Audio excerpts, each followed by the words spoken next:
Sam Witwer explains how the MAUL show is bad guys versus worse guys. What can I tell you? Well, I can tell you a few things. There's things that we said at Celebration. It truly is a show about bad guys versus worse guys.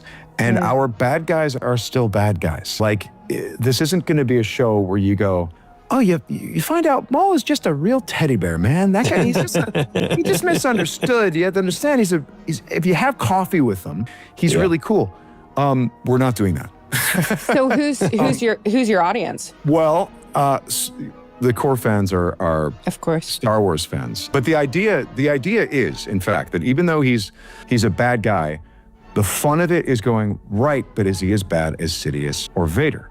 And the answer is actually no. Yeah. From the Sith perspective, this guy has flaws. And these flaws are the things you're talking about, the humanity that seeps in at various points. And some of this is humanity he did not have maybe early in Clone Wars. But because of things that happened to him, he's rethought a lot of things. Like, for example, I'll just pose, this is a guy who knew that the Empire was coming, and he was part of that, but he was supposed to be the part of the Clone War. He was supposed to work with his master, and they were going to bring about the destruction of the Republic and the destruction of his hated enemy, the Jedi Order. He was raised to hate them.